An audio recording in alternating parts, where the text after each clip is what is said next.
Il tient en réserve des ressources pour les hommes droits, pour les hommes droits, pour les hommes droits, pour les femmes droites, pour les femmes droites.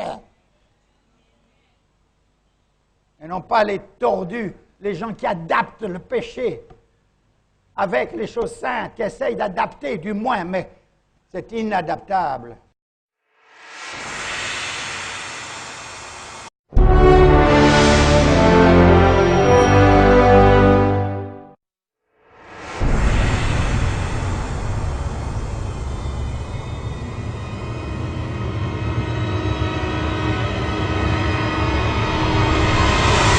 Bien-aimés, c'est l'heure du choix.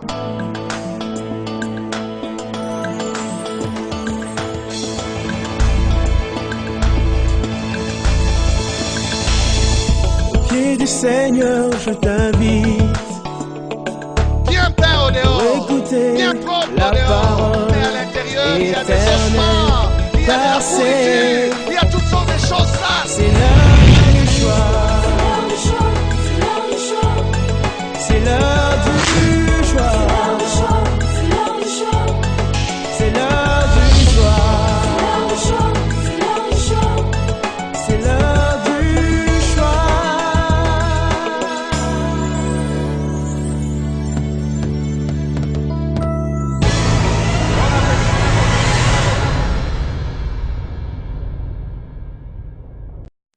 Nous prenons nos Bibles, nous les ouvrons dans Juges au chapitre 11. Du premier verset au 11e verset. Juges 11, 1 à 11. Juges 11, 1 à 11. Puis ensuite, nous allons proclamer ensemble Zacharie 4. Zacharie 4, verset 10.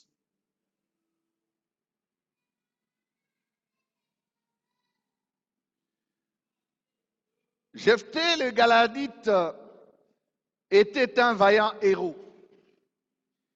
Il était fils d'une prostituée. Et c'est Galad qui avait engendré Jephthé. La femme de Galad lui enfanta des fils qui, devenus grands, chassèrent Jephthé et lui dirent: tu n'hériteras pas dans la maison de notre père, car tu es fils d'une autre femme. Et Jephthé s'enfuit loin de ses frères.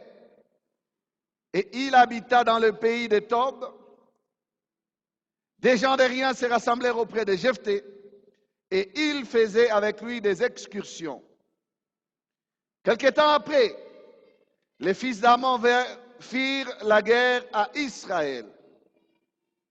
Et comme les fils d'Ammon faisaient la guerre à Israël, les anciens de Galad allèrent chercher Jephthé au pays de Tob.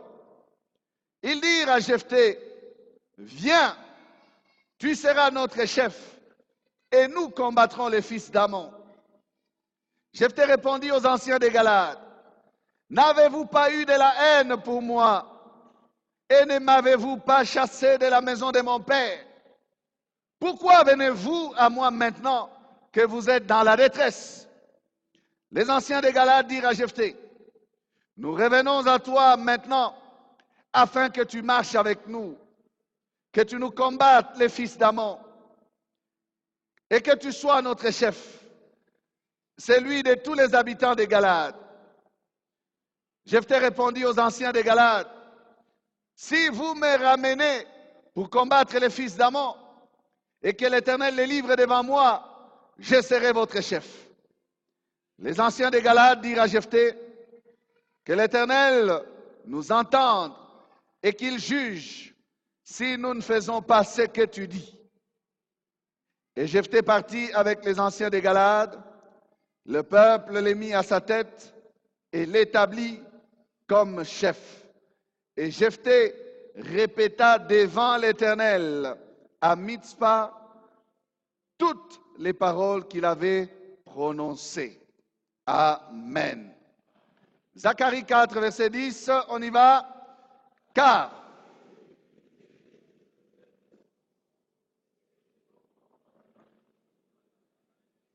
est-ce que c'est un peuple de vainqueurs qui témoigne? Ah non, là c'est mi-figue, mi-raisin. On y va avec force. Car ceux qui méprisaient le jour de faible commencement se réjouiront en voyant le niveau dans la main des Zorobabel. Amen. Bien-aimés, témoignons cette parole avec force parce qu'elle est nôtre cette année. Amen. Parce que c'est la parole que le Seigneur nous a envoyée. Et sur cette parole, bien-aimés, nous bâtissons notre destinée. Amen. Ceux qui méprisaient, nous en sommes encore là. Nous en sommes encore à parler du mépris. Et ici, ce matin, nous avons le récit de l'histoire de Jephthé. Jephthé. Vous qui nous suivez sur Internet, nous vous saluons. Vous qui nous suivez sur LMTV, nous vous saluons aussi. Vous de Coloésie, nous vous saluons aussi. Et vous qui nous suivez dans notre émission L'heure du choix, que la grâce et la paix du Seigneur soient avec vous aussi dans vos maisons. Ceux qui méprisaient Jephthé, 3 points de suspension. Voilà notre sujet pour ce matin. Ceux qui méprisaient Jephthé, 3 points de suspension. Pourquoi? Parce que ceux qui méprisaient Jephthé n'ont pas eu raison de le mépriser. Ceux qui méprisaient Jephthé iront chercher Jephthé. Ceux qui méprisaient Jephthé se soumettront à Jephthé. Ceux qui méprisaient Jephthé seront étonnés de voir que Jephthé est devenu un vaillant.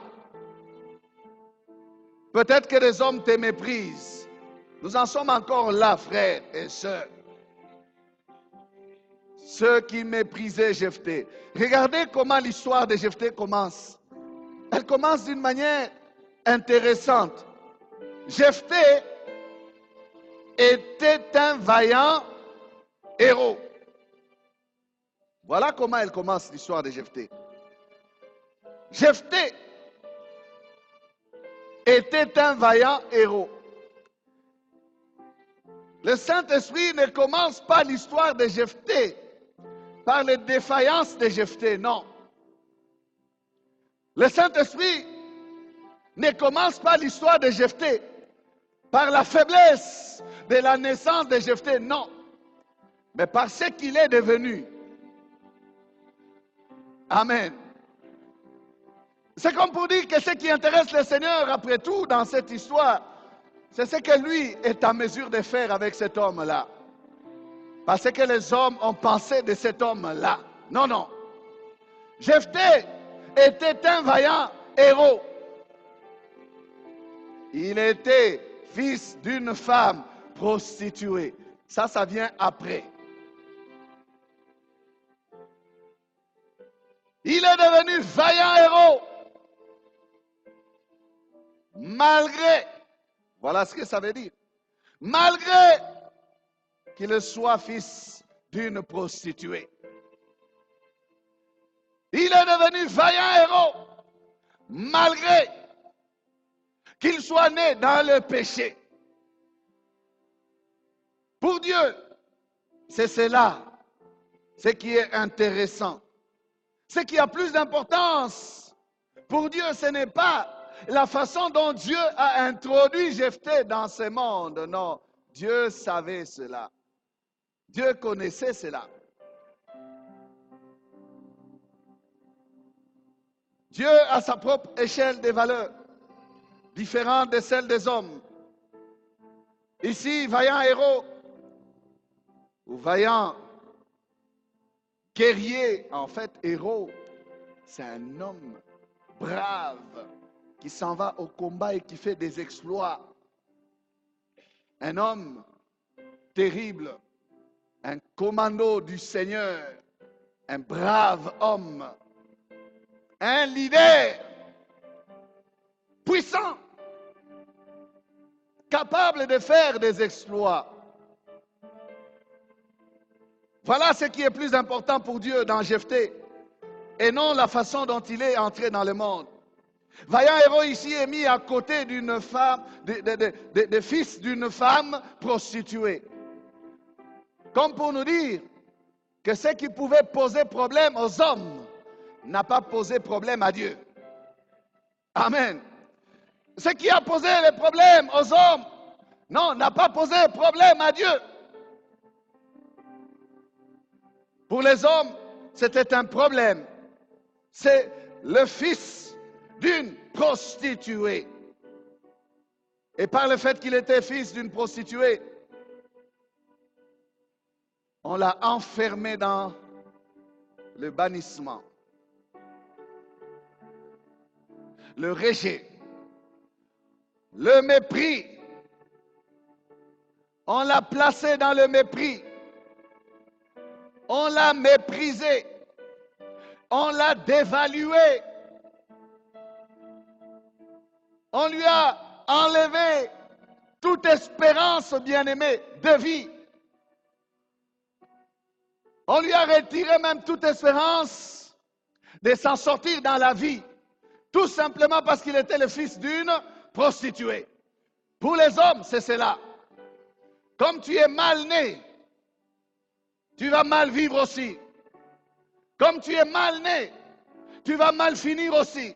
Comme tu es mal né, tu ne seras personne dans la vie. Comme tu es mal né, comme tu es mal né, comme tu es mal né. Bien-aimé, ça ce n'est que pour les hommes. Ce n'est pas pour Dieu. Pour Dieu, c'est autre chose. Ce n'est pas ce que les hommes pensent, que Dieu pense aussi. Et Dieu est en train de les contredire. Tout simplement par le fait qu'il soit fils d'une prostituée. Jephthé a vécu une vie difficile, une vie compliquée. La relation avec ses frères fut troublée. Les fils de son père devenus grands le méprisèrent, lui imposèrent une vie instable. Ils lui dirent qu'il n'avait droit à rien, car il ne valait rien. Il ne pouvait espérer hériter avec eux, car il était fils d'une prostituée. Voilà des hommes que nous pouvions appeler bien-aimés, les frères de Jephthé. Oh, tout à l'heure, j'étais en train de regarder, bien-aimés, à l'amour de Christ pendant les temps d'adoration. Je me disais, mais Jésus-Christ n'a pas honte de nous appeler frères. Jésus nous réserve un héritage. Jésus ne regarde pas ce que nous avons été.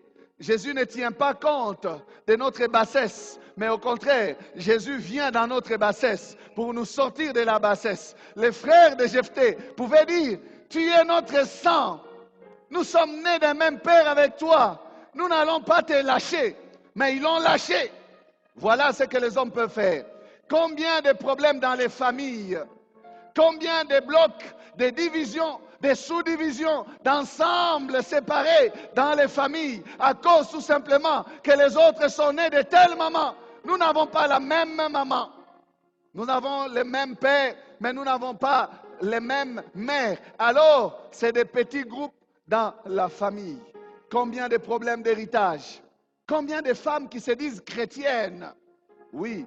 Combien de mamans qui se disent chrétiennes n'acceptent pas que les fils de la prostituée, que leurs maris hommes ont eu en dehors de la maison? C'est un problème sérieux. Dites à votre voisin, ça c'est un problème sérieux. Maman, est-ce que tu es capable de supporter cela?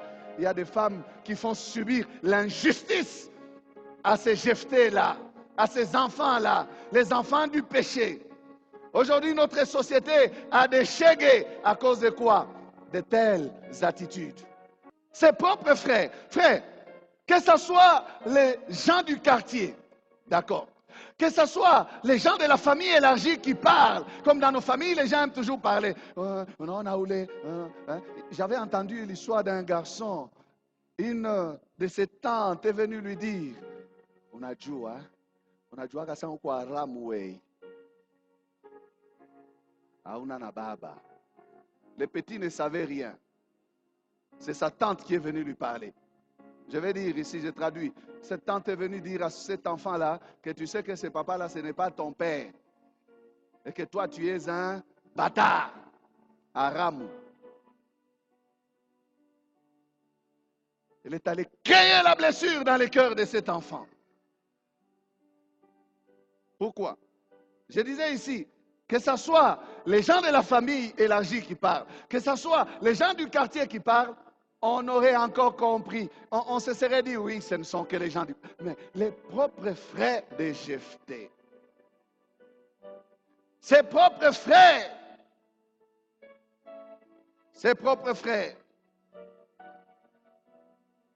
je crois que pour les hommes du temps de Jephthé, ils pouvaient se dire, nous sommes légalistes, nous suivons ce que la loi déclare. Si une femme prostituée, on découvre qu'elle est prostituée, elle doit être lapidée.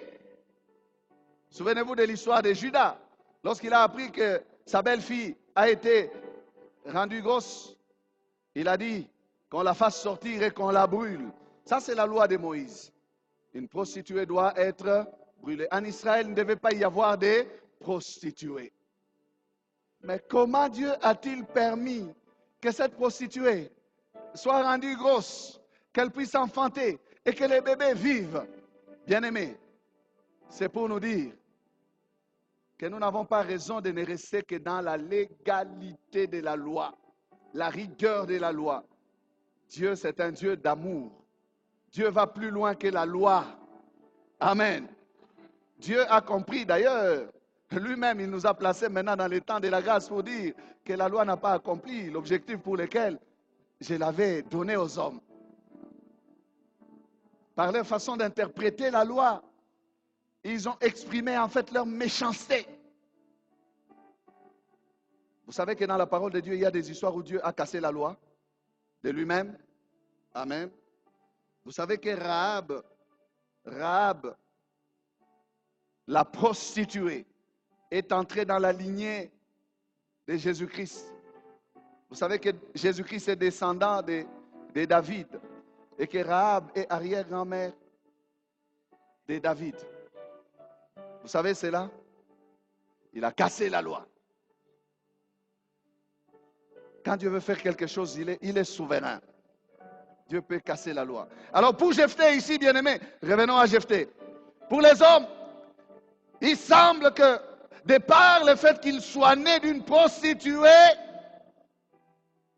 il n'a pas droit à un avenir meilleur. Pour les hommes, il semble que non, la grâce de devenir grand, que ceux qui sont nés des grands, que ceux qui sont nés légitimement, que ceux qui sont issus d'un mariage légal.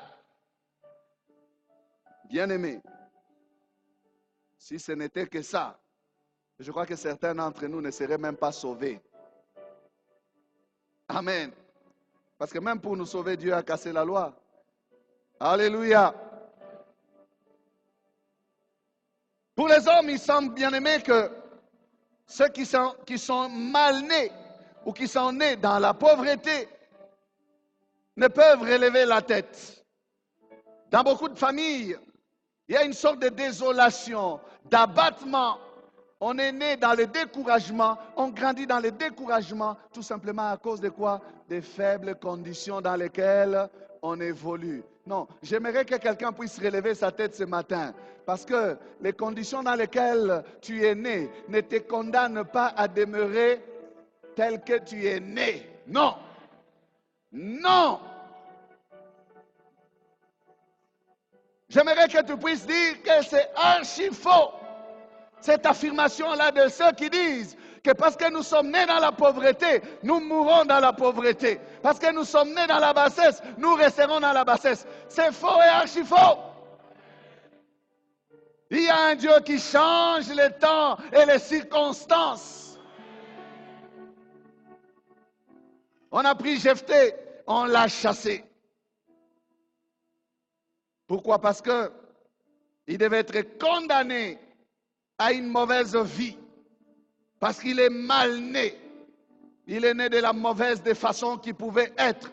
Il est né d'une femme prostituée. Frère, ne reste pas dans la désolation, dans l'abattement. Il y a des hommes qui n'ont jamais connu leur père. Bien-aimés, consultez l'histoire. Il y en a qui sont devenus grands des chefs des nations, des grands dirigeants, des grands hommes. Mais quand vous leur demandez leur généalogie, ils ne connaissent pas. Ils ne savent pas. Mais est-ce que devons-nous condamner de telles personnes? Est-ce que c'est la faute de celui qui est né? Ce n'est pas sa faute. Je n'ai pas demandé de naître. Alléluia. Est-ce que tu as demandé de naître, toi? Est-ce que tu as choisi ton père? Tu as choisi ta mère? Non. L'enfant n'est qu'un pauvre innocent. Il n'a rien fait de mal. Alors pour Dieu, même un enfant d'une prostituée, c'est un enfant. Est-ce que je me fais comprendre? Même l'enfant d'une prostituée, c'est un enfant. Pour Dieu, c'est quelqu'un sur lequel il compte. Et Dieu peut faire une histoire avec un tel enfant-là. N'en déplaise aux hommes raisonnables qui trouvent que c'est honteux, c'est méprisable. Tu es fils d'une prostituée. N'en déplaise à ces hommes-là. Beaucoup de personnes se sont enfermées dans des prisons de l'échec, dans des prisons du blocage, dans des prisons de la malédiction, même fictive, tout simplement parce que ils ont regardé à leurs conditions de naissance, ils ont regardé à leurs conditions dans lesquelles ils sont, ils se sont dit qu'il n'y a pas d'espoir pour nous. Non, cette histoire de Jephthé bien-aimé est venue contredire cela. Ta façon d'entrer dans ce monde ne détermine pas ta destinée. Non, non, non. Ta façon de venir au monde n'a rien à voir avec ce que tu vas devenir dans le monde. Ta façon de venir au monde n'a rien à voir avec ce que tu vas devenir dans le monde. Ce que tu vas devenir dans le monde ne dépend pas de ce que tu es, de la manière dont tu es entré dans le monde. Ce que tu vas devenir dépend du maître des temps et des circonstances. Amen. Regardez comment les gens s'enferment. Dieu appelle Gédéon, vaillant héros. L'Éternel est avec toi, vaillant héros. Gédéon s'étonne. Gédéon veut contredire l'ange de l'Éternel. Il dit, ah mon Seigneur, si l'Éternel est avec nous, pourquoi tous ces malheurs nous arrivent? Pourquoi toutes ces choses nous arrivent? Ce que nos pères nous ont dit, nous ne voyons pas cela. Et plus loin, quand l'Éternel lui dit, va, tu battras Madian comme un seul homme. Il dit, qui suis-je moi? Moi, Gédéon, qui suis-je? Juge chapitre 6, verset 15, Gédéon lui dit, ah mon Seigneur, avec quoi délivrerai-je Israël? Voici, ma famille est la plus pauvre en Manassé, et je suis le plus petit dans la maison de mon père. Comme pour dire, les circonstances que moi je vis, est-ce que tu les connais? La manière dont moi je suis né, est-ce que tu connais? Moi je suis né parmi les tout derniers de ma famille. Je n'ai aucun avenir glorieux. Tout ce que tu dis là, c'est peut-être pour quelqu'un qui est né dans la grandeur. Pas pour moi, pas pour ma famille. Frères et sœurs, y a-t-il quelque chose qui soit étonnant de la part de notre Dieu? Y a-t-il quelque chose qui soit impossible à notre Dieu? Ce n'est pas parce que dans ta famille, personne n'a jamais expérimenté cela que ça ne peut pas commencer. Est-ce que je te parle? Tu regardes aux conditions dans lesquelles tu évolues. Tu as une promesse, tu refuses de monter ta compréhension jusqu'à la promesse que Dieu te fait. Tu dis non, ça c'est pour les autres là qui sont habitués aux exploits. C'est pour les autres là qui sont appelés grands. Ce n'est pas pour moi. Non, non, une histoire peut commencer avec toi. Une histoire peut commencer avec toi. Si tu ne crois pas, moi je crois à ta place ce matin. Moi, je crois à ta place. Qu'une histoire peut commencer avec toi. Oui, oui. Quelque chose d'extraordinaire, de terrible, de grave, de grand peut se faire dans ta famille, malgré ce que ta famille est. Ne te bloque pas, ne t'enferme pas. Ne dis pas avec quoi. Non, non. Non, non. Ta force maintenant, c'est l'Éternel. Ta victoire maintenant, c'est l'Éternel. Ta puissance maintenant, c'est l'Éternel. Ton élévation maintenant, c'est l'Éternel.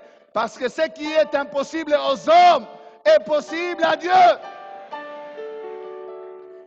Est possible à Dieu. Amen. Dieu est le divin potier. C'est Dieu qui connaît l'avenir d'un homme.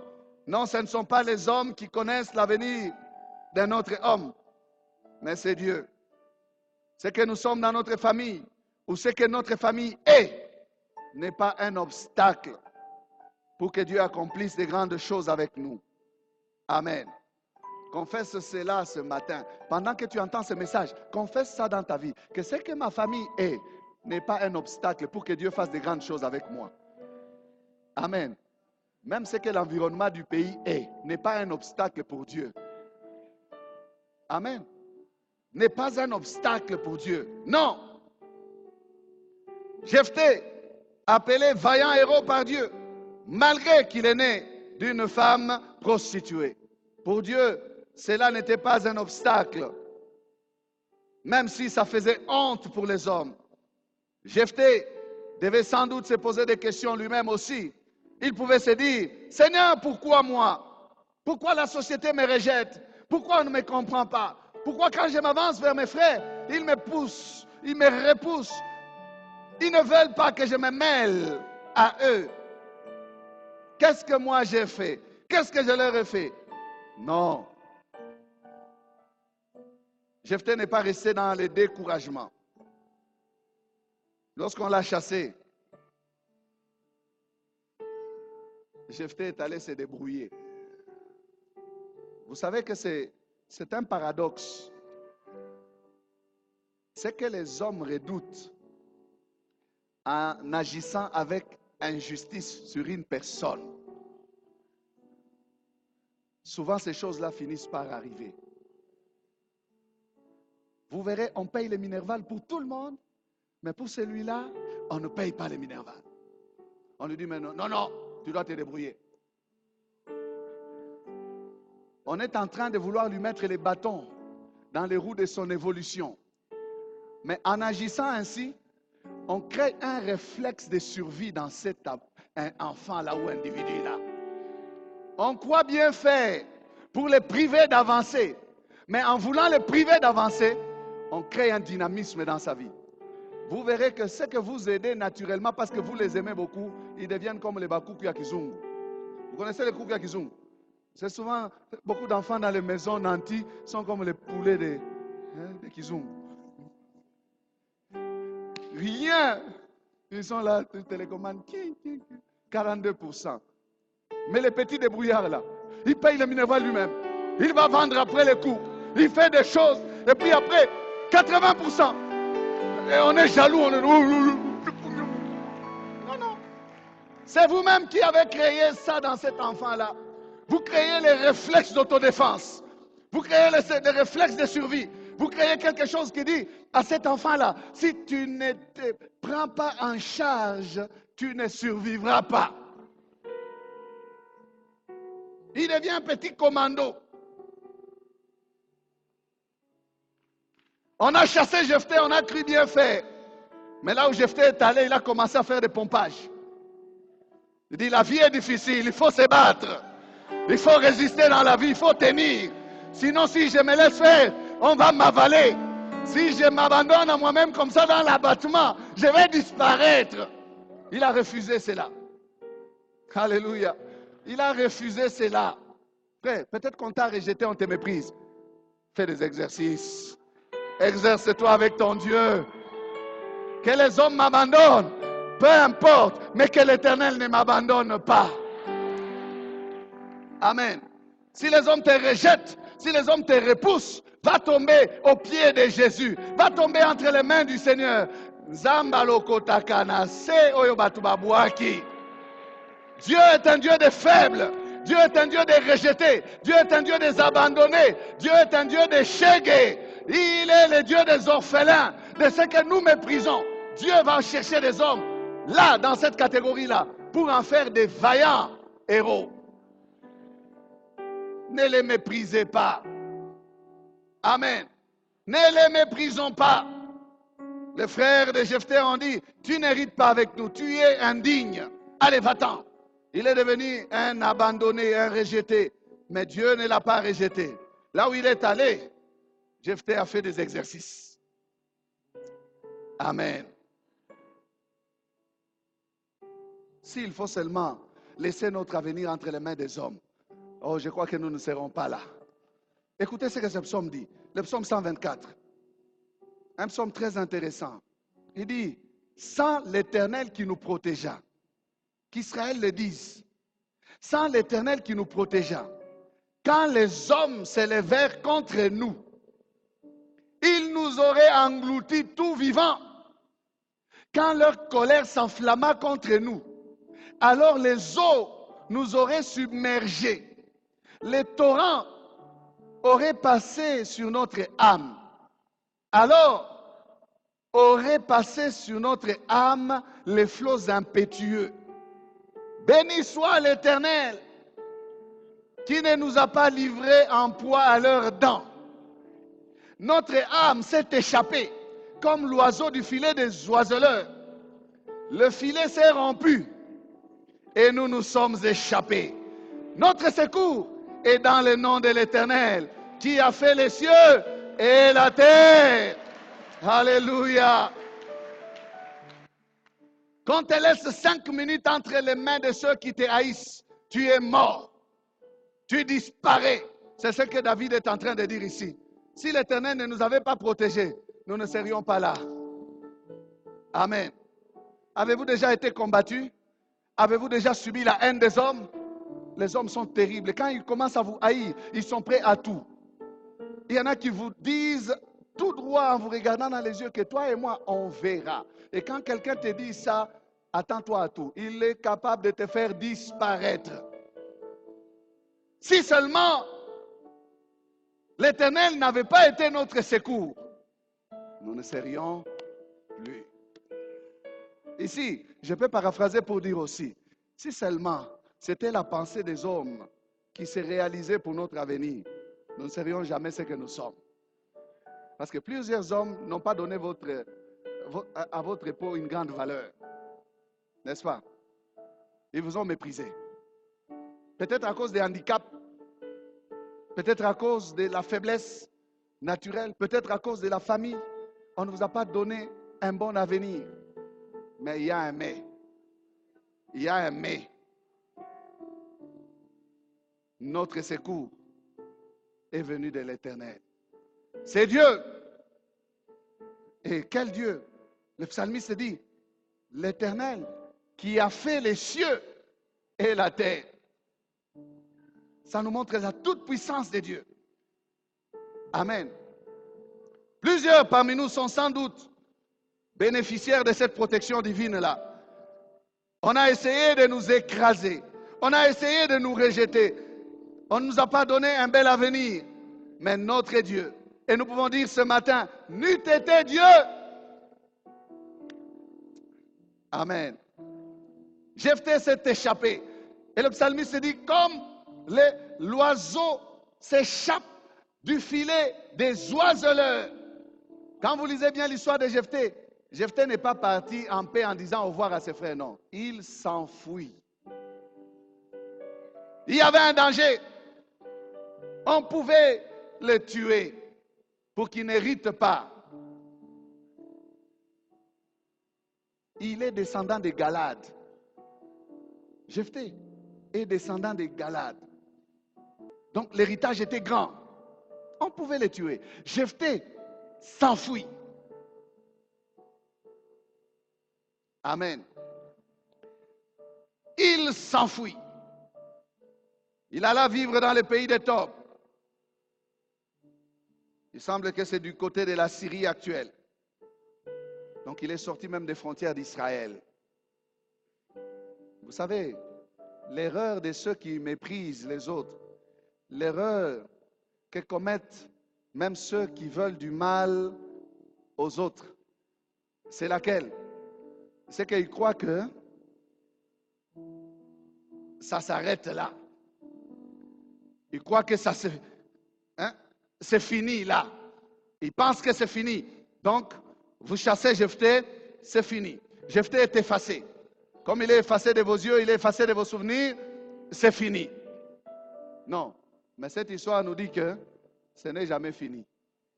Il y a toujours un à suivre avec la vie d'un homme qui est entre les mains de Dieu. Il y a toujours un à suivre. Vous savez, lorsque les frères de Joseph les vendaient, ou quand ils voulaient les tuer, qu'est-ce qu'ils ont dit? Ils ont dit, nous allons voir ce que vont devenir ces songes, n'est-ce pas? Ils ont dit, ça n'est fini pour lui. C'est terminé pour lui. Pendant qu'ils disaient que c'est fini, Dieu au ciel disait, histoire à suivre. Ce n'est pas terminé. Regarde ton ami, regarde ton frère, regarde ta soeur, dis-lui, avec moi, c'est une histoire à suivre. C'est une histoire à suivre. Ton histoire est une histoire à suivre. Non pas seulement à suivre parce qu'il y a une suite, mais à suivre bien aussi parce que Dieu va faire des choses. Il croit que c'est fini avec toi. Ce n'est pas fini. Ce n'est pas fini. On prend le petit Joseph, on le vend, on croit que c'est fini. Non, non. Joseph pouvait dire aussi, ni t'étais Dieu. Quand le temps de compte rendu, oui, parce qu'il y a toujours un temps de compte rendu, on y arrivera. Il y aura un temps de compte rendu. Quand le temps de vérité va sonner, bien aimé, il a dit, vous m'avez voulu du mal, mais Dieu l'a changé en bien. N'eût été Dieu. C'est Dieu qui détient les à suivre de ta vie. Ah, c'est comme si tu n'as pas bien compris. Dieu détient les à suivre de ta vie. Ton histoire est une histoire à suivre. Peut-être que tu es méprisable aujourd'hui. Frère, ne baisse pas la tête. Ton histoire est une histoire à suivre. L'erreur de ceux qui méprisent, c'est celle-là. Ils croient que ça s'arrête là. Non, non. 2 ans vont passer. 3 ans vont passer. 5 ans vont passer. Il y aura un jour, le maître des temps et des circonstances créera quelque chose. Dieu va créer quelque chose. Là où ils étaient restés, ils sont restés tranquilles. Le petit, le fils d'une prostituée, a été chassé. Nous sommes tranquilles. Non, non, la guerre a commencé. Les Ammonites sont venus attaquer Israël. C'était terrible. Combattez maintenant, combattez-vous. Combattez maintenant, battez-vous. Travaillez, allez défendre le pays. Défendez-vous. C'était dur. C'était compliqué. Les anciens ont dit, vous avez entendu l'année passée, ça bougeait du côté de Tob là. Quand on a entendu qu'il y a un groupe d'individus qui ne valent rien, parce que autour de Jephthé, c'était de la racaille qui s'était réunie, hein, des gens de rien, des méprisés. Ils s'étaient réunis, mais ils faisaient des exploits. Les bruits étaient parvenus. Les anciens ont dit, mais Jephthé, c'est notre sang. Jephthé, c'est notre sang, c'est notre chair. Il est galadite comme nous. Nous ne pouvons pas rester ici et subir la défaite. Laissez les choses se détruire comme ça. Allons les chercher. Je vois les frères de Jephthé en train de refuser. Pourquoi? Mais comme ce sont les anciens qui dirigent, les anciens finissent par convaincre la famille. La délégation est composée, ils sont montés vers Jephthé.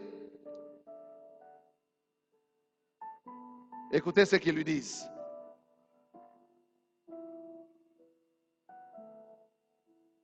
Nous sommes venus te prendre. Viens. Je vais lire ça. Les anciens de Galade sont allés vers Jephthé et dirent à Jephthé au verset 6, viens, tu seras notre chef et nous combattrons les fils d'Ammon. Vous voyez comment ils commencent, hein? Ils disent quoi? Tu seras qui? Notre chef. Toi qui? Jephthé. Ils ne disent pas, toi le fils de la prostituée. Tu seras notre chef. Non, non. Ils ne parlent plus de cela. Ils disent, tu seras notre chef. Ils savent que c'est un leader. Ils ont entendu ses exploits.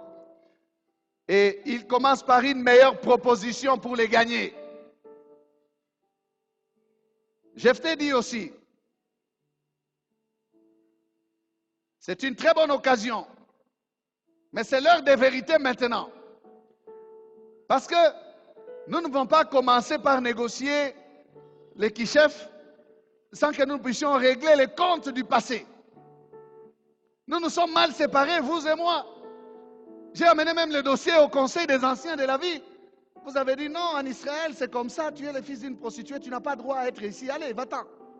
Vous m'avez chassé. Écoutez le verset 7. Jephthé répondit aux anciens de Galade, n'avez-vous pas eu de la haine pour moi? Et ne m'avez-vous pas chassé de la maison de mon père?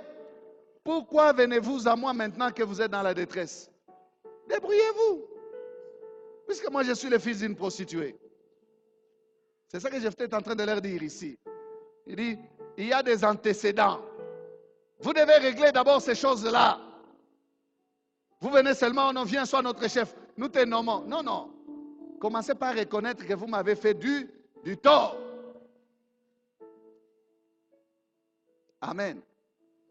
Pourquoi venez-vous à moi maintenant que vous êtes dans la détresse? Ceux qui méprisent Jephthé, lorsqu'ils le méprisaient, ils avaient oublié que les choses pouvaient changer. Frère, ne commets pas l'erreur de mépriser quelqu'un. Les temps et les circonstances changent. Ceux qui sont au-dessus aujourd'hui ne resteront toujours pas au-dessus.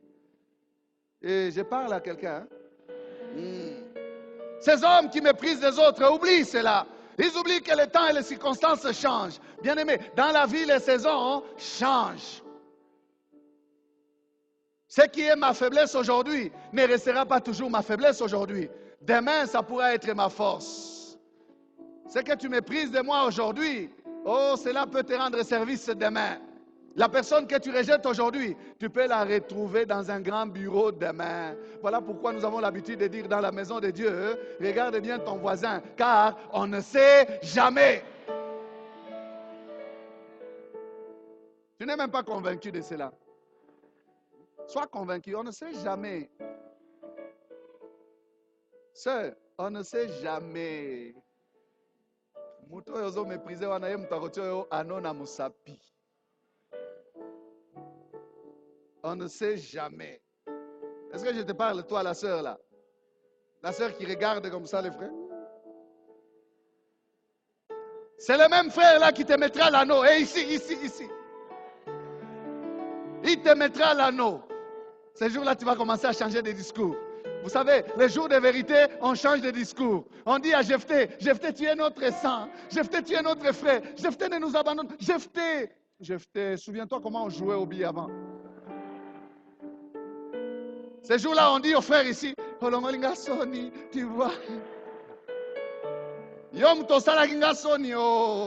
C'est toi qui m'as méprisé.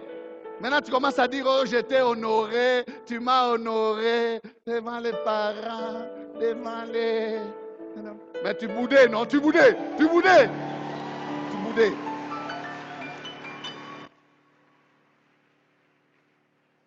boudais quand je te suivais. Vous savez, c'est lui qu'on a méprisé. Quand il est dans la position de force, c'est pas un revanchard. C'est pas un revanchard. C'est pas quelqu'un qui veut exprimer aussi sa haine. Non. La même chose s'est passée avec Joseph. Joseph pouvait se venger de ses frères. Joseph pouvait hausser la voix étonné. Vous voyez, vous êtes agenouillés. Est-ce que le songe ne s'est pas accompli? Non, il n'a pas fait ça. Il leur dit, levez-vous seulement, levez-vous. C'est Dieu qui a voulu ces choses. C'est Dieu. Il est humble. C'est Dieu. Qui suis-je? C'est Dieu. Il prend toute la gloire, il jette aux pieds du Seigneur. Amen. Mais pour Jephthé, c'est un stratège. Jephthé a déjà entendu la proposition. Tu seras notre chef. Il le sait qu'ils ont déjà déclaré cela. Alors écoutez ce qu'il va leur dire. Jephthé va insister sur ça. Il saisit l'occasion. Il amplifie leur proposition. Il dit, Jephthé répondit aux anciens de Galade, si vous me ramenez pour combattre les fils d'Ammon et que l'Éternel les livre devant moi, je serai votre chef. Jephthé veut dire, fini le temps de mépris. Fini le temps d'être chassé comme un vaurien. Comme quelqu'un qui n'a pas droit à l'héritage. Fini. Maintenant, d'ailleurs, je vous connais. vous êtes rusé. Autrefois, vous êtes intervenu pour mes frères. Vous risquez de me chasser encore. Cette fois-ci, on signe des papiers. Si je reviens, je bats à mort, je serai votre chef. Je veux un engagement maintenant. Moi que vous avez méprisé, votre chef. Oui, Jephthé. Moi, le fils de la prostituée, votre chef. Oui, Jephthé. Votre commandant. Oui, Jephthé. Vous allez m'honorer. Oui, Jephthé. Vous allez m'obéir. Oui, Jephthé. Bien aimé, lorsque les temps ont changé, celui qui méprisait devient comme un homme de rien maintenant à son tour.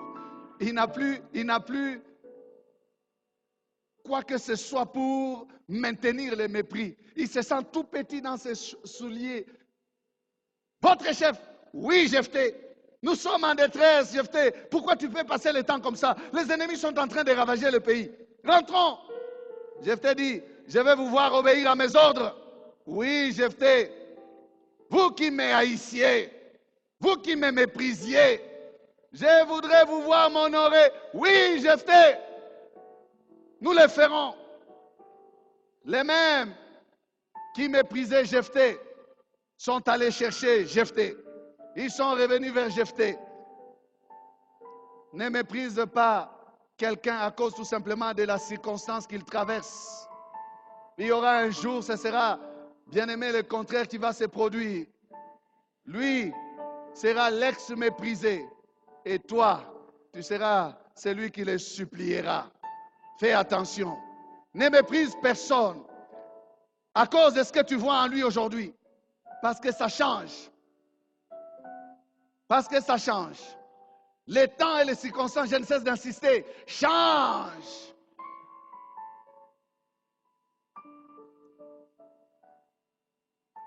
Les vaincus d'hier sont devenus les grandes puissances d'aujourd'hui. Ah, ça change. Attention. Peut-être que tu es vaincu d'aujourd'hui. Il y a l'espoir pour toi, tu seras la grande puissance de demain. Qu'on ne t'enferme pas dans ta condition.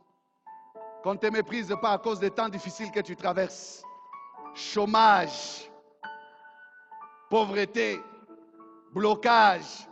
Non, ces choses ne s'attacheront pas à ta vie pour toujours. Non. Ça changera. Frères et sœurs, ne méprisons pas nos semblables. Ne méprisons même pas les pauvres. La Bible dit que si nous méprisons les pauvres, nous outrageons celui qui l'a fait. Nous nous attaquons à Dieu qui l'a fait. Les chrétiens, en fait, ne doivent pas être parmi les catégories ou la catégorie de ceux qui méprisaient. Amen. Tel que tu es là, mon frère, tu ne dois pas être quelqu'un qui est orgueilleux ou qui est vaniteux, rempli de lui-même, en train de dédaigner les autres. Moi, je vais te prouver. Est-ce que toi, tu as l'argent? Je vais te faire payer, tu vas voir. Je vais te montrer que j'ai l'argent. Non, ne sois pas comme ça. Ça change. La personne que tu méprises là, attention. Et vous savez, l'ironie de l'histoire, c'est quoi? Nous devons avoir de bonnes relations les uns les autres. Amen. Amen. On ne sait jamais. La même personne peut devenir ton beau kilo. Oui, même par les enfants, des choses peuvent se passer. Est-ce que je parle à quelqu'un? Oui. Tu as des problèmes avec quelqu'un, mais un jour tu vas, non, oh, Batakuya, samedi, oh, c'est la personne là que toi tu méprises. Tu vas la recevoir. On se dit, oh, mon fils m'a fait la honte, oh, ma fille m'a déshonoré. Comment est-ce qu'elle peut? Non, non, frère. On ne sait jamais. N'aie pas l'habitude d'avoir des problèmes avec les autres pour rien. À cause de ta position, tu veux avoir des problèmes avec tout le monde. Tu méprises les autres à cause de ce qu'ils sont. Est-ce que toi tu as la force, toi? Est-ce que toi tu es... Je te demande de moi. Non, calme-toi. On ne sait jamais. Notre destinée n'est pas dans la façon dont nous sommes venus dans le monde, mais elle est dans le pourquoi nous sommes venus dans le monde. Et celui qui connaît le pourquoi, c'est qui? C'est Dieu. Pourquoi tu vas mépriser ton semblable? Tu ne sais pas pourquoi il est venu dans le monde? Amen. Tu ne sais pas pourquoi il est venu dans le monde. Ne méprise pas Jephthé. Pourquoi Dieu a-t-il permis qu'une prostituée, au lieu qu'elle soit lapidée avec sa grossesse et que cet enfant meure, mais qu'elle puisse s'accoucher et que l'enfant grandisse? Aujourd'hui, il est devenu le sauveur d'Israël. Jephthé va être juge en Israël pendant 6 ans. Et il va défendre son pays. Ne méprise pas ton voisin. Ne méprise pas ton frère. Ne méprise pas Jephthé à cause de sa naissance. Non. Ne méprise pas quelqu'un parce qu'il est dans le dénuement. Ne méprise pas quelqu'un à cause de son apparence. Ne méprise pas quelqu'un parce que pour toi ça marche et pour lui ça ne marche pas. Non. Ne méprise même pas quelqu'un à cause de la pauvreté de son domicile ou de sa maison. Il y a des gens qui ont été méprisés tout simplement à cause de leur adresse. Écoutez, les anciens habitants de chez les Mama Batoto habitent le golfe aujourd'hui. Non, ce n'est pas toi, mais c'est l'autre là.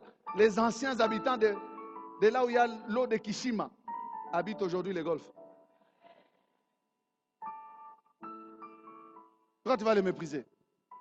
Tout simplement à cause du quartier. Vous savez, il y a certaines personnes qui n'arrivent pas à dire où ils habitent. Ils ont des amis, mais... Mouniachi a pas. Laissez-moi ici, je pars. Non, nous allons t'accompagner. Non, non, non. Ne sois pas complexé. Ne sois pas complexé. Que personne ne te méprise à cause de ton habitation. Ne sois pas complexé. Nous viendrons à la maison. Oh, non, non, non. Pourquoi vous voulez venir? Moi, je viendrai. Moi, je viendrai. Non. Même si c'est là, tu courbes encore, tu courbes. Là, c'est chez toi. Amen. Dieu est capable de te faire passer de là-bas jusqu'à ici. Amen. Ce n'est pas un problème. Alors que personne ne te méprise à cause de ça. Sois libre. Amen. Les anciens des Galades sont allés vers Jephthé. Alors, Jephthé veut les entendre prendre l'engagement. Lisons le verset 10. Les anciens des Galades dirent à Jephthé: que l'Éternel nous entende et qu'il juge si nous ne faisons pas ce que tu dis. Alléluia.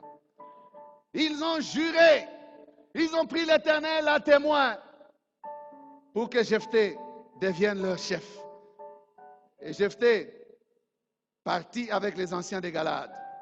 Le peuple les mit à sa tête et l'établit comme chef. Et Jephthé répéta devant l'Éternel à Mitzpah toutes les paroles qu'il avait prononcées. Éternel, si tu me livres le fils d'Amon. Vous connaissez la suite. Il fera même des feux, Jephthé. Jephthé aimait Dieu. En fait, l'histoire de Jephthé, c'est l'histoire de la vie des hommes qui aiment Dieu. Que les hommes ont haï. Lorsque vous aimez Dieu, même si les hommes vous haïssent, l'amour de Dieu est plus fort que la haine des hommes. Et Dieu est capable de manifester sa fidélité pour faire de vous ce qu'il veut faire, malgré la haine des hommes sur vous. Vous vous posez des questions, vous dites, mais pourquoi ils ne m'aiment pas? Pourquoi ils ne m'aiment? Non, attachez-vous encore à Dieu. Dieu va confondre ceux qui veulent que vous disparaissiez. Vous serez encore là. Vous serez encore debout.